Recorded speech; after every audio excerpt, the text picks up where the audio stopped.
María Corina Machado, welcome to the All In interview, and thank you for being here with me today.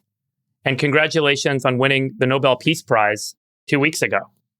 Thank you very much, David. It's my pleasure. Today, you are in hiding. In October of 2023, you won the presidential primary election in Venezuela. Last March, you were disqualified from running in the general election. You appointed ultimately a surrogate, Edmundo Gonzalez. After the vote for the general election for the presidency, your party presented evidence that claimed that you had won 69.5% of the votes, while Maduro, through the National Electoral Council, declared that he was the winner with 51% of the votes. This is the recap of a very long story of the Maduro regime, and prior to that, the Chavez regime, and its effect on the people of Venezuela, which you have tried to bring to light on the global stage. I was hoping to frame up the story for our audience who may not know the history of Venezuela very well by talking a little bit about the background of the country and how your childhood and your youth brought you to the stage that you're on today. And just to provide a little bit of background, and forgive me for my lengthy introduction, but I think it's important for folks to understand that the discovery of oil in Venezuela in 1914 began an economic boom that really kicked off in 1922. Today, Venezuela has proven oil reserves of 300 billion barrels, the number one proven oil reserve in the world. Saudi Arabia is number two at 266 billion, and the US is at 48 billion. Over the decades that followed the discovery of oil in Venezuela, there was initially an improvement in the economy through the investment by the Seven Sisters, which are a group of 7 oil companies. And ultimately, there was a transition in the country to nationalize oil production. And that led to, I think, the story that brings us here today. So, María Corina, again, thank you for being here. Maybe you could tell us a little bit about your youth. Well, first of all, I have to thank you. Because this is a unique, decisive moment in Venezuela. We've been under this tyranny that has turned into a real criminal structure for 26 years, that have turned, what used to be one of the freest and richest countries in the Americas into one of the poorest, and with a third of our population forced to flee. So imagine what a tragedy. It shows that, you can have huge, unique natural endowments, but that's not wealth. You need talent, you need institutions, and you need freedom in order to turn that in the well-being of your people. I was born in an incredible family. I thank the Lord because we have a huge family, like Latin American family, like to be, together, hanging around all the time. My father was an incredible industrial entrepreneur. He is perhaps the smartest and most generous and honest individuals I've met in my life. And he taught us the responsibility that comes with that, with your family values and the opportunity life gives you. And that's why I only imagine my life in Venezuela and in freedom. And we grew with that sense of responsibility. And but to be honest, I'm part of a generation that, look politics with, rejection or even contempt. I said I would do anything in my life but politics. And we thought that we had inherited democracy forever. We took it for granted. And when Chavez arrived, our lives were, turned over. And we realized that we need to exercise citizenship if we wanted to live with freedom. And that's how it all started. I never thought I would be sitting here with you talking about politics or democracy. Yeah. I never thought I would be sitting on a podcast, but life takes us down strange paths. What were the conditions in the country when Chavez came to power? What sort of life were you living? What were you seeing in the country that enabled Chavez to come to power? And what did he promise the people? Look, we had a period of democracy that brought Venezuela huge opportunities, that widespread education and health.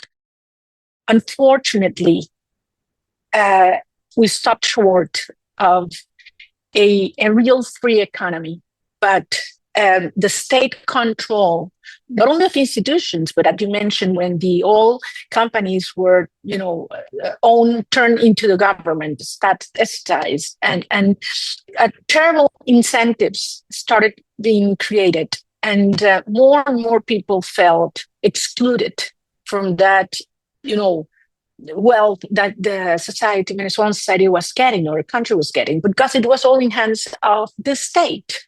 So we've never known but the state control economy. We've never always known or never seen anything but that kind of socialist procedures in place.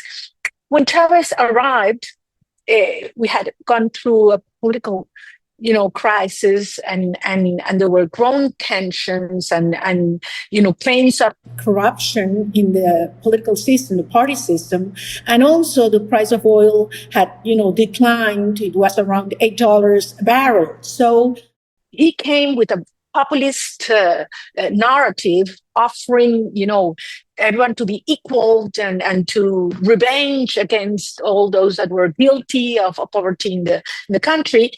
And he aligned with actors such as Fidel Castro in Cuba and other international interests to grab, those huge resources Venezuela has, and of course in a super strategic geographic position. So that's how he got there, and that populist system turned into autocratic and then into criminal structure. And this was 1999 that he came to power. Yes, that was in 1999. And at the time, I think when he took office, oil was at around $14 per barrel.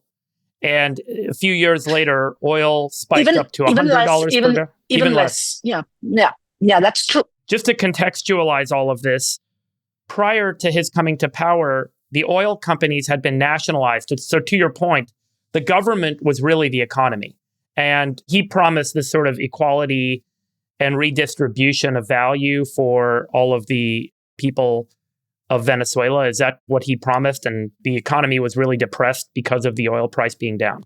Yeah, and that he would take, resources from the rich, the companies, and he would distribute in poor quarters and in the most vulnerable parts of the society. And at the end, we learned the hard way that effectively this kind of socialist approach does get everyone equal in absolute misery, because there's nothing for free in life. I mean, you give away your choices, your decisions. It's supposedly to receive, but actually what you are getting is into a slave situation in which the state, decides for you, and only if you behave accordingly, you will get what they had offered. So that's what we're seeing right now. Imagine this, David. The country that has the largest oil reserves in the world have been walking around those areas where that oil is actually beneath the ground, and you see children eating from garbage. So it's unbelievable. And I think, to your point, and I was going to bring this up later, but there's such a powerful lesson to be learned for the West, for America, for Europe. Socialism is slavery. And I think the story that you bring to the world is one of slavery driven by this kind of socialist tyranny. There is no socialism without tyranny. But I just want to walk through that a little bit, because as Chavez came to power, oil went up to $100 a barrel. Suddenly, Venezuela's oil reserves made the country very wealthy. And he then engaged in a series of what some people have described to me as petrodiplomacy, where he gave away 300,000 barrels of oil per day to the Cubans at a 50% price discount in order to make the Cubans a surrogate, in order to make other island nations in the Caribbean, in the African island states, surrogates. And that's how Venezuela expressed their political influence around the world, was through the power of the oil reserves, but in such a way that it excluded the people from participation. It seemed to be very centralized to the government. Maybe you could share a little bit about how folks in the government, in the military under Chavez, lived these incredible lives with wealth and luxury while the people were impoverished. Any anecdotes you could share on that? Yeah, sure. Look, this is a research that's been tried in Venezuela and elsewhere. You get into power through elections, and then from within, you start undermining every single democratic institution. You go against the media, you control the media, and you can see this pattern in Venezuela. So how Chavez started, pressing or buying space and publicity, and then buying the whole media outlets, and through censorship and changing the laws in order to be very, very risky to speak out. And then it went also with the private sector in every single area of production. And of course, it took the military as well. I mean, all those that were the most competent individuals that were put aside, and only those that were absolutely loyal to the regime were offended. So this is you destroy merit, and so that anybody realizes that if you want to be part of the system, if you want to work for the state, or the academy, or in the military, it has nothing to do with your competence or knowledge or talent, but you have to be absolutely loyal and lower your head to the regime. And these progressively, imagine all the resources that were coming in, because you said something very important that some people do not realize. I mean, the barrel of oil was around 10 or 8 when Chavez arrived. It went up to $150 a barrel. Imagine the amount of resources. It was all the money in the world that they used effectively to buy loyal and to lobby around the world and to support ideological groups all over the Western Hemisphere and elsewhere. So and these groups and these, let's say, these terms get in contact with each other. They exchange technology, they exchange information, they support each other in international forums. And that's why, they get so powerful in their different areas and countries. On the other hand, what we have seen is that democracies and democratic movements in our side of the world are very isolated. We don't help each other. We don't support each other as we should. I think this is one of the great lessons that we've learned in these 20 years. Regarding the amount of resources, look, there are estimates that the tag that how Venezuela was robbed is over $2 trillion. Imagine what we're talking about in these 26 years. And this was all either went for corruption, as I said, or for this kind of obscene fortunes these very few individuals have, while 86% of our population nowadays lives in poverty. The pensions in Venezuela are less than $1 a month, David. $1 a month. Yeah. And so you're under Chavez, there was also this embracing or tie-up with the drug trade, the FARC, ELN in Colombia. What is the alignment? What was the reason that the Chavez regime and now the Maduro regime aligns with the drug cartels, given the oil wealth, given the international diplomatic ties because of the oil trade? Why is there also a drug tie-up, and what is the motivation and the incentive and drive there? Well, the drug business is not new. Actually, it started before Chavez arrived, and many individuals in the military had ties to them. But they realized it could be even much more, the margins are even larger than in oil. And the greed in these individuals, in this criminal structure, is unlimited. It's infinite. So they not only went into drugs and drug trafficking, they went into gold smuggling, arms smuggling, even human trafficking. I mean, every single criminal network in the world has converged into Venezuela, that has been turned into a safe haven for the enemies of the West and the enemies of the United States. Imagine, I mean, Caracas is 3 hours away from Miami. So having, a satellite of Russia, of Iran, operating in the heart of the Americas. It's something that these regimes around the world had always dreamt of.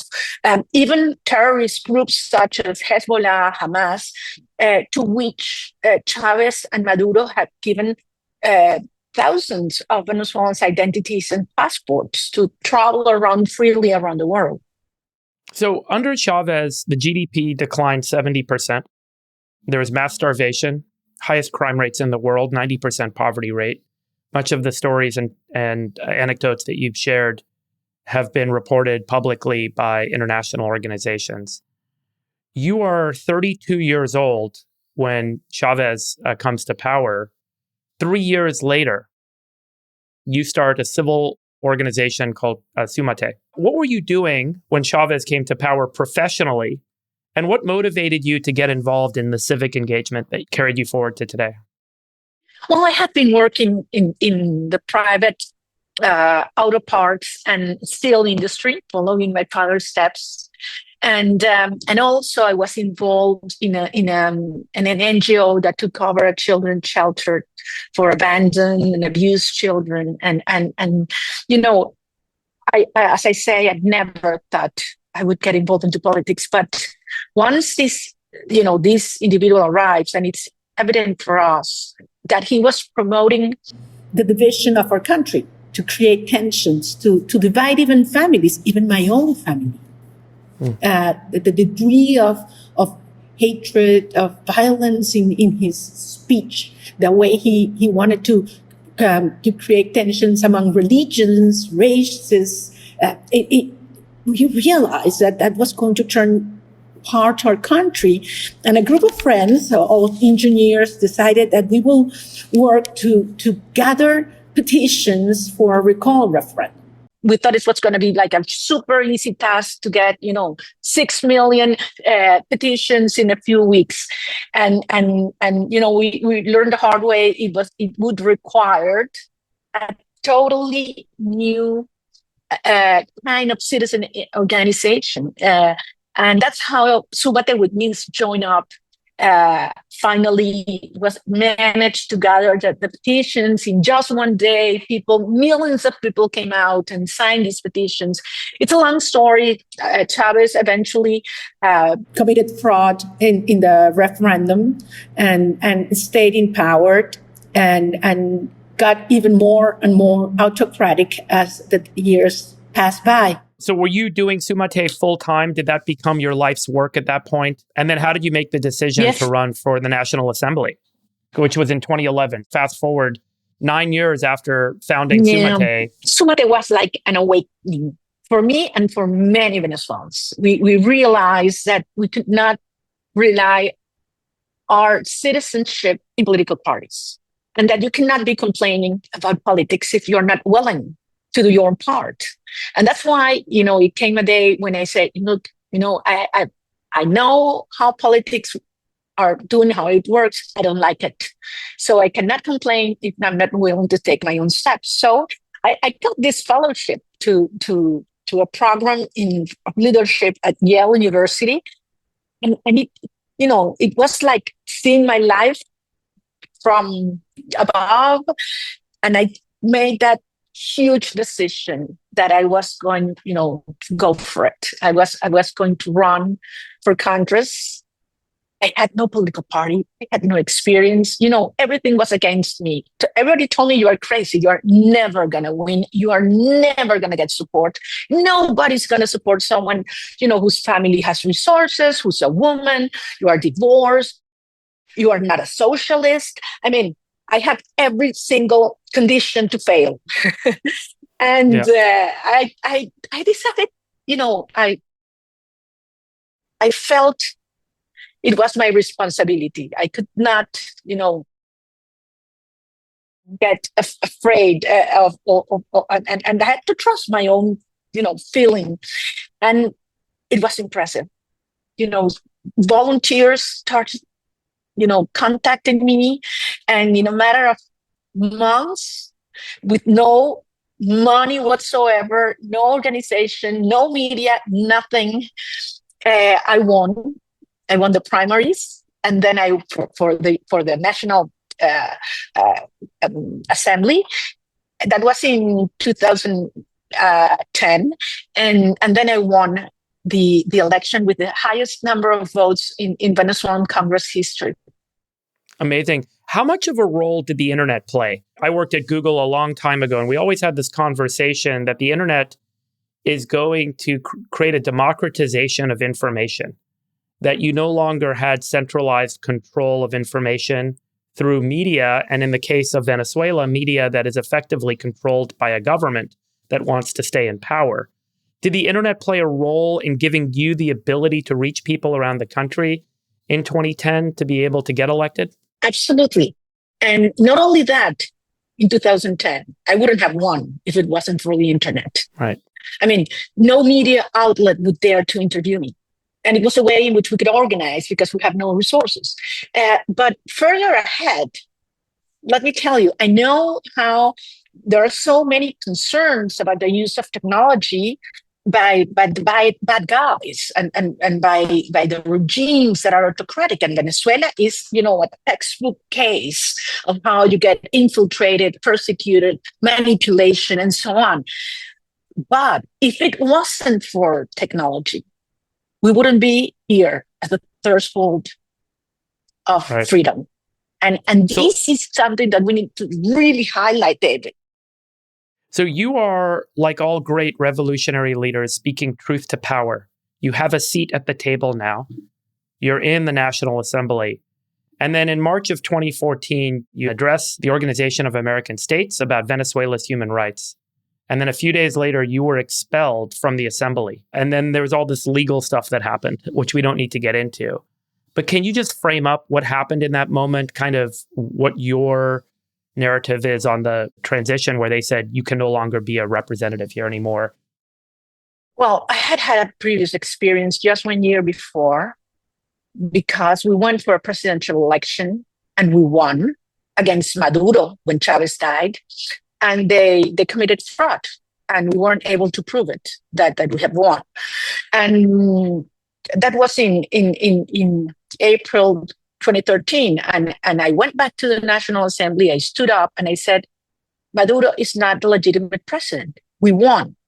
And suddenly I hear someone calling my name. I turn around and there was this member of the parliament of the Chavista regime that hit me in the face.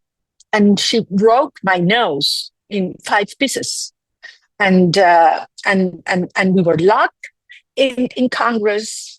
I was thrown to the floor. I was kicked by this, and Diosdado Cabello was watching everything. He was the president of the National Assembly. So this was, an evidence that violence had gotten out of control. Imagine if you can do that in a TV. It was seen on TV. Throughout the country and the world while they were assaulting us. So next year we started peaceful protest, and the regime ordered young people that were in the streets, just with flags, to be shot at.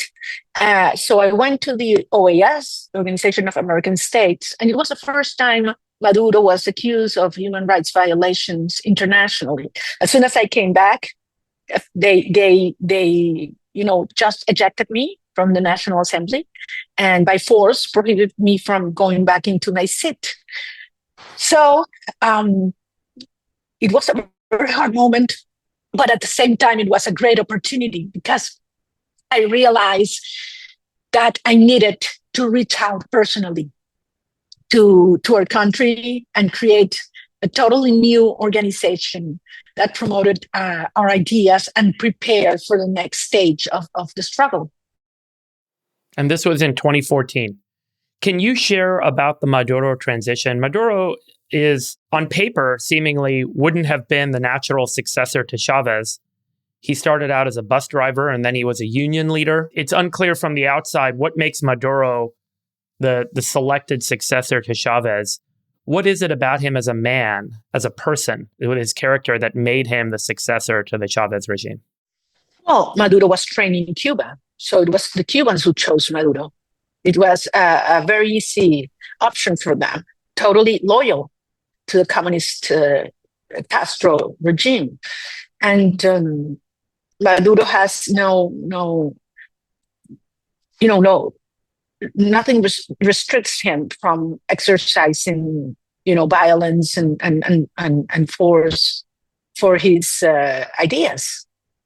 And he certainly doesn't have Chavez charisma, nor the degree of control in the other groups. So they were creating, like a group of individuals that had the control of the system, the strategy, the structure, that control the military, the financial enablers, the criminal networks, and the political sectors.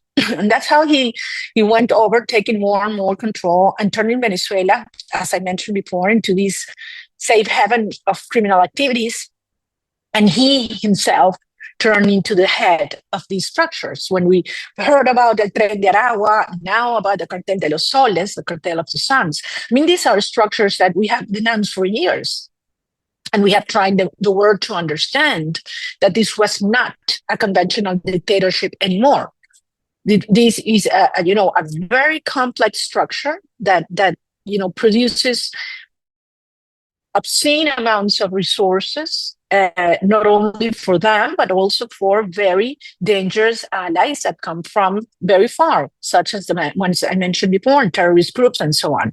They turned Venezuela into one of the Russians' main buyers of army and weapons, and also one of the I would say that the major stronghold of the Iranian regime abroad. I mean, they use Venezuelan financial system to bypass financial sector, financial sanctions, and they use our territory to operate freely.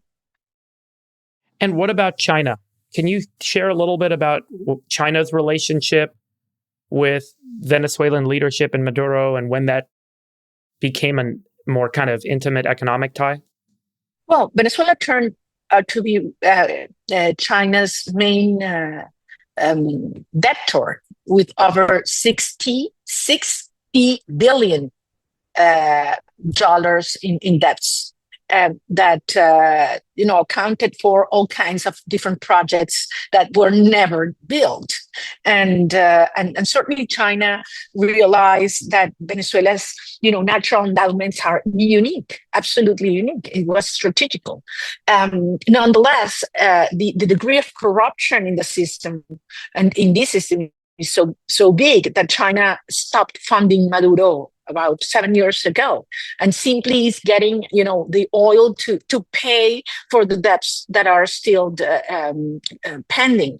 I believe China, understands the strategic importance Venezuela has, also for its geographic location, but has been more prudent because of the degree of corruption that they have suffered from Maduro and the regime. But there's also the side of the intelligence, espionage, and technology and satellites from China that have been installed in Venezuela. That's a very important dimension for them as well. Venezuela is a country of, I think, 28 million people. By some estimates, 8 million people have fled the country. Does that feel accurate to you? And can you provide some anecdotes of why people leave, where they go, and what it's like in the country that's causing this mass exodus of the population? Look, we're the nation of a little over 30 million. I mean, this is a country where you have no information whatsoever. Imagine living in a country where you know how many you are. You don't know what's the size of your debt or your GDP or inflation. Nothing. It's a black box. That's why it's also a challenge in terms of what's coming up. But roughly 9 million people have left. It is, around 30% of our population. Imagine if the 30% of the American people leave, what it would mean. No, it's devastating because we're seeing, our young people, our children. Doctors, engineers, scientists, nurses, teachers, and Of course they go because the situation from an economic perspective is horrible, but mostly because you don't see a future in your country, because you feel there's no possibility to survive. So women that have left their young children back only to send something for them to eat. Children that have left their parents alone. I've met so many grandparents that have not met their grandchildren yet. And they try and help me and ask me, please bring my grandchildren back. And we all know that the only possibility for that to happen is that we, have a transition to democracy. And when that happens, David, you will see the day Maduro goes, hundreds of thousands of Venezuelans voluntarily coming back, even though they know it's a hard moment that we'll have, to work really hard. But we know the potential, that unique potential. And they want to be part of this. It's much more than a political struggle. For us, it's an existential struggle as a nation, and also a spiritual struggle as well. A lot of people will say, why don't they go on the streets today? Can you talk a little bit about the intimidation of the Maduro regime and why it's so difficult for people to rise up in the way that we have seen other revolutions historically around the world? What keeps that from happening? What are the mechanisms that are used to stay in power by the Maduro regime? Look, and we have seen that in Venezuela many times as well. I mean, we're talking about thousands of times in protests, in peaceful, rallies, in people going out by tens of thousands and even hundreds of thousands. But the regime has developed, this regime, Maduro, with the Cuban intelligence, mechanisms to infiltrate. And anyone who goes out is either detained, harmed, killed, disappeared. When we won the election last year, in July 28th, thousands of people went to the streets while we were counting the votes, which I want to tell you a little bit more ahead.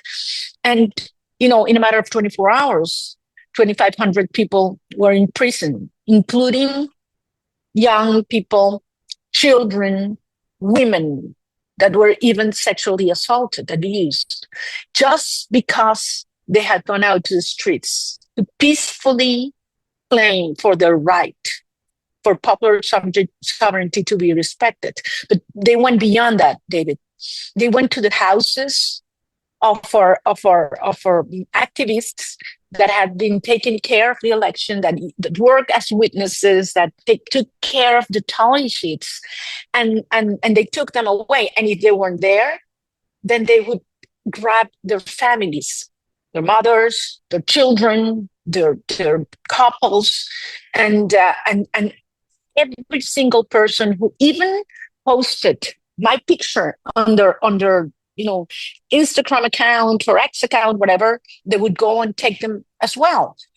So it was so brutal that the Inter-American Commission of Human Rights labeled it as state terrorism. And the fact-finding mission of the United Nations has said those are crimes against humanity. It was so wide, so systematic, that what they wanted is to terrify a society. So we've had these last 15 months, a period of darkness as we've never seen before.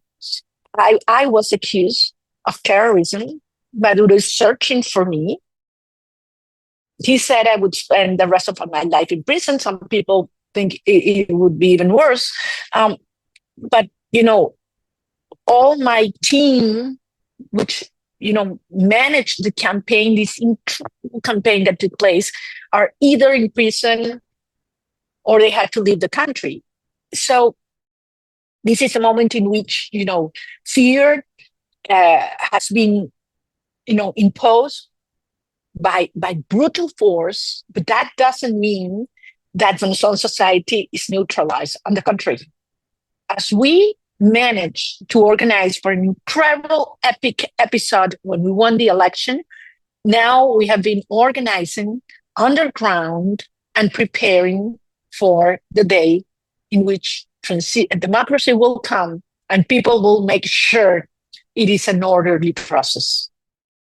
Maduro has publicly said many times that you are a puppet of the West, that the U.S. and its allies are trying to interfere in Venezuelan politics because of their economic interest in the Venezuelan oil reserves. I want to give you a moment to respond to those claims. I think you've done an amazing job highlighting your motivation and the on-the-ground experience, but can we counter or have a conversation about this belief, which, by the way, many have made because of the U.S. involvement in Middle East and Middle East politics, and the U.S.'s absence of involvement in politics in countries that are not oil-rich? Maybe we could talk a little bit about the importance of this for the West, not just the economic interest, but what else is motivating this, and why is the U.S. interested in supporting your cause? That claim is not very original. I mean, that's what all of these guys say to anyone that speaks out. Even if it's, a union leader, student, or a priest. And frankly, I couldn't care less for what they say. We know what we are, what we believe, and what the people and why people trust us. We have managed to build the strongest citizen movement in our country's history. Starting in 2023, when Venezuela looked hopeless and divided and without a chance to move ahead, we reached out to I went to every single corner of my country. Look, I went with my car because I've been banned from leaving Venezuela for over 12 years. I'm not even allowed to buy a local flight ticket. So they thought they were hurting me, but actually they gave me that biggest opportunity to go through my country from one point to the other and to talk to people, to listen, to learn, to understand, to get really close in terms of what we are, in what we believe, to turn down those barriers the regime had built to divide us, and to find out that this is not about left or right, rich or poor, black or white. It is about human dignity. It's about respect, solidarity, cooperation, freedom, and love. And love, which is the strongest force that has brought us together. I've seen people that were close to the Chavista for years coming to me, crying, hugging me, asking for forgiveness. And I said, no, I have nothing to forgive. We have a common goal now. We have a common vision. We all want our kids back home. And that's precisely what's happening right now. So, look, Venezuela is, for me, the country with the largest opportunities, not only for the United States and the rest of the West. I mean, imagine, and I'm not talking about our natural endowments, which are huge, we'll already address that, or infrastructure, or even our geographical position. It's our people, what we have endured, and the way we have come together. And I've heard recently some people talking about that, once Maduro goes out, because he will leave soon, there's this risk of civil war or unrest. Give me a break. We're talking about a country where 90% of the population, we all want the same. There are no religious differences. There are no racial tensions, no social or political differences. We all want the same. And we have fought so hard for freedom that we are the ones who are guaranteed that this will be an orderly transition. And yes, we are close to the United States values and culture. Yes, we are. We admire a nation that has strong democratic institutions, that feels proud for their achievements, their history, their legacy. And so are we. So look, those kind of socialist rhetoric nowadays is useless in Venezuela. We only know socialism, and Venezuela today is a country, I believe that, most people embrace open markets, respect for private property, merit, and collaboration. I want to just talk about the election, and then I'd like to ask your view on the United States today. But let's talk about the election. 2 years ago, you ran for president. You won the primary with a resounding victory in October 26, 2023. Today, you're sitting in a basement You're not in the office of the president. Can we walk through what happened? What was that campaign like? How did you reach the people, given that you didn't have access to the state media? And then maybe share a little bit about that primary victory and what happened afterwards. Yeah, we realized, as I said, in January 2023, that we needed to get, trust back in the Venezuelan people, trust ourselves and trust each other. And the primary had this incredible opportunity of giving power to the people and not the political parties that used to decide, which the candidates were. So we decided to push for a primary, and a primary in which the regime would not get involved. In Venezuela, in previous primaries process, the regime electoral entity would organize primaries. And we said, this time, no way. We're going to do it organized by citizens. It was a huge challenge and a great risk. And I believe the regime totally underestimated us. They thought that perhaps, 100, 200,000 people might appear and vote and so on. And that's why they let it go, let it run. And when October 22nd, it's 2 years ago exactly, they came. I was a candidate, there were 10 candidates, and I thought, well, it's a miracle that it's just this is happening as we're seeing it.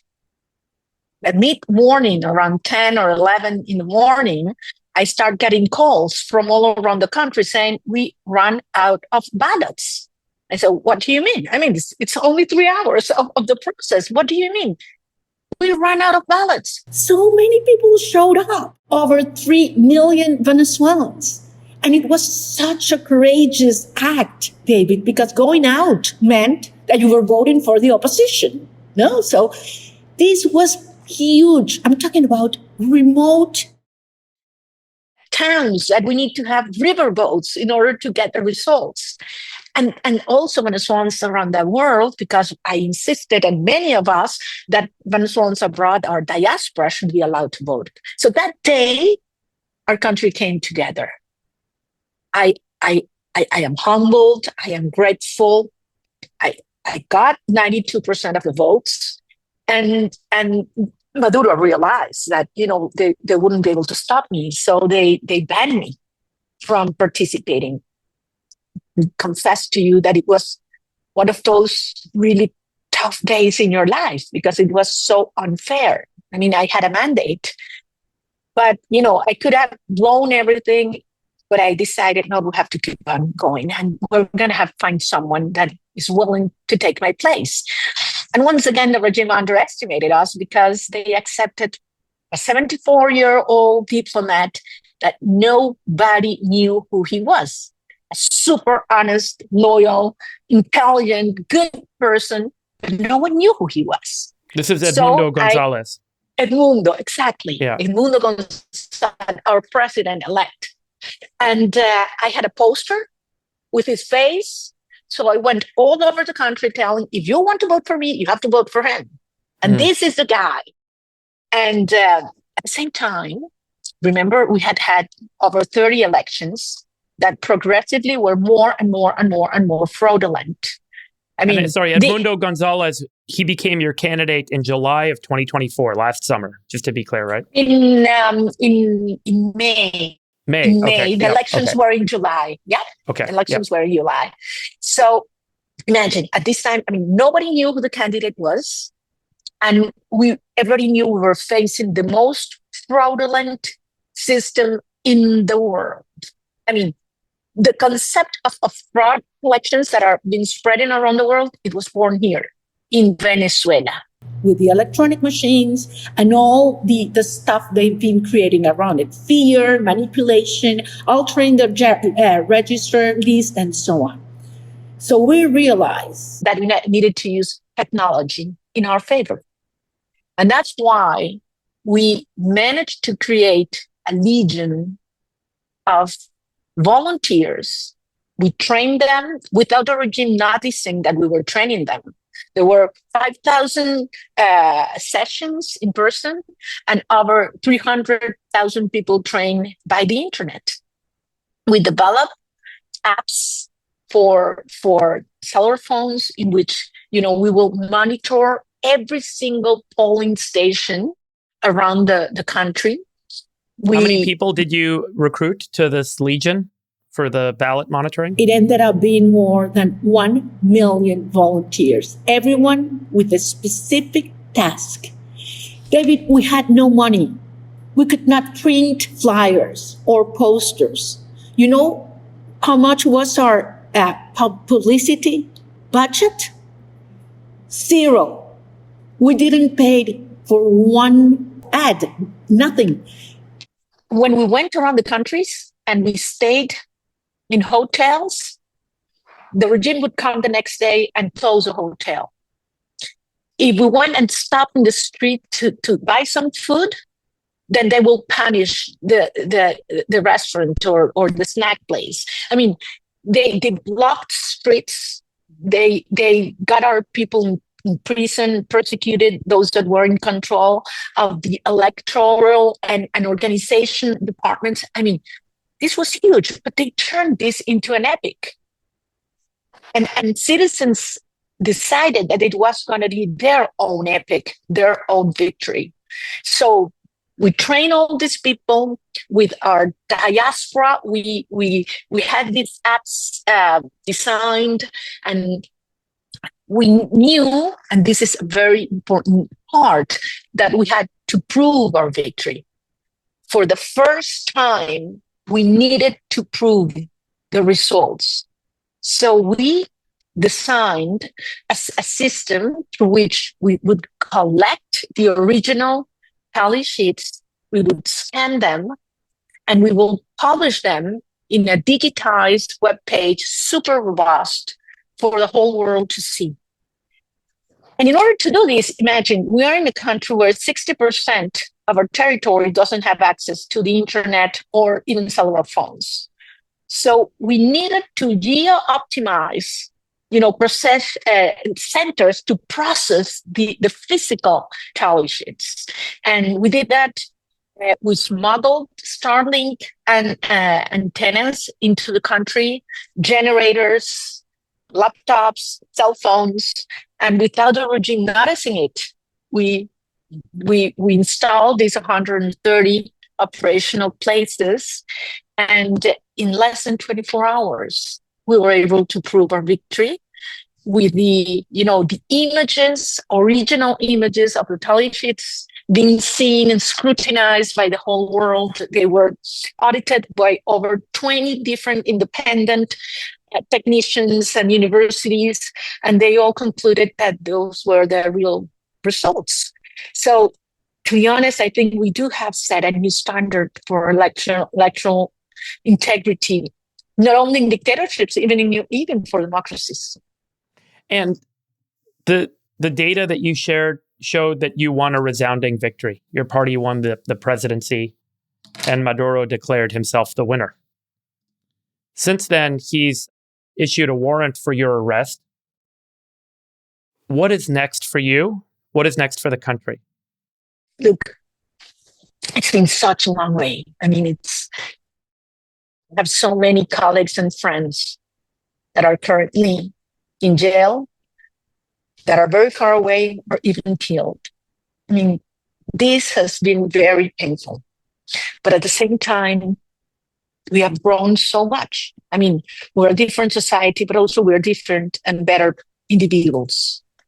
We've learned the value of living in democracy and being free.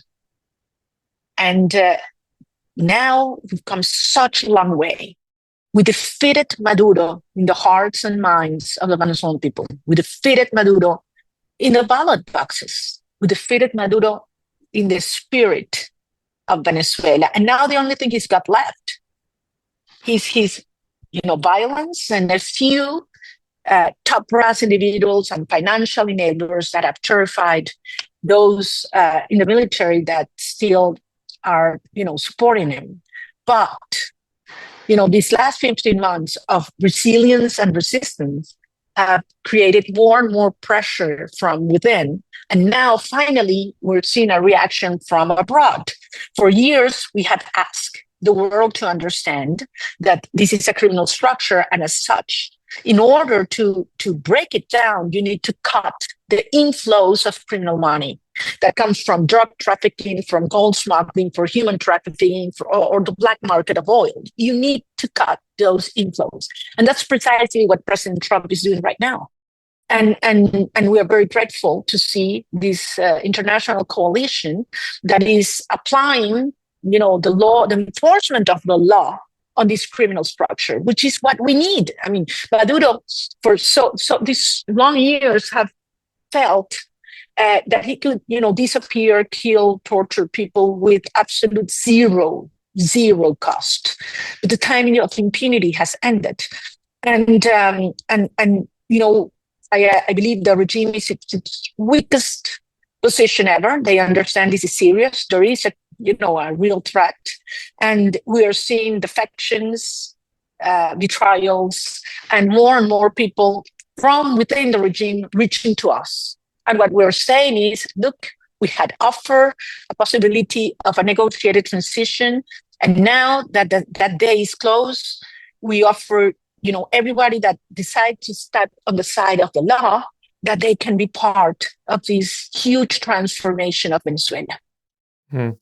Can you highlight the moments of the American presidencies, the American administrations, Obama, Biden, Donald Trump, and how they have supported the cause and what's different today? I do have to say that, we've had bipartisan support, and you see that in Congress, even yesterday, and because there are, sensible individuals in the Senate, in the House, that understand that it's for humanitarian reasons, because of its millions of lives at risk in Venezuela, but it's also for the national security of the United States. I think that's, it's pretty well proven at this point. But so far, there were only words, only statements, and no actions. And when you face a criminal regime, you have to understand that, the way to reach peace is through freedom, and freedom requires strength. And that is moral strength, spiritual strength, and physical strength. And that's what finally the regime is facing at this point. So, we are very, very grateful to President Trump and his administration for, the visionary and decisive way he has acted, calling things by their names. It requires courage. Not a lot of people were willing to do that before. So now, look, we are prepared for an orderly transition. We know what we need to do in the first 100 hours, 100 days to take control of the institutions and our territory. Venezuela has been destroyed in every possible way. You see it in our economy, in our security, in our national sovereignty, in the public services, basic services that people require. But our people are tougher and stronger than ever, and we are determined to be free.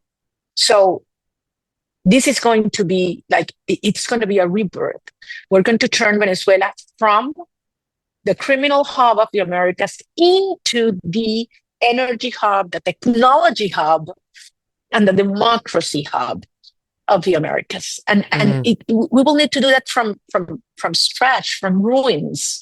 But we have our huge, incredible diaspora that are willing to come back and imagine, with all the resources we have, the energy, the capacity to produce energy, not only natural gas and hydroelectricity, solar, and so on. We're going to be so attractive for those who want to invest, as I say, not only in energy, but in technology, AI, data centers. I mean, we have everything to turn Venezuela into a bright and proud nation very fast.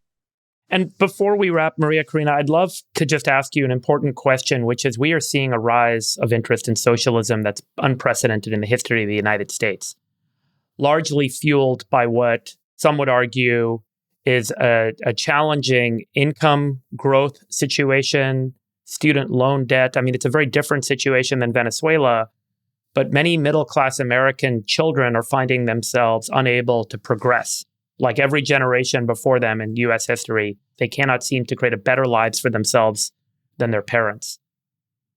And as a result, we are seeing in cities like New York, Zohran Mamdani being the favorite to become mayor, and presidential candidates being discussed that maybe also have a socialist agenda and socialist interest. I want to give you an opportunity to speak to the youth of America about the lessons learned with what Venezuela has gone through with its socialist cycle here, and maybe something that you could share that could help them think a little bit more differently about the choices ahead for the American democracy.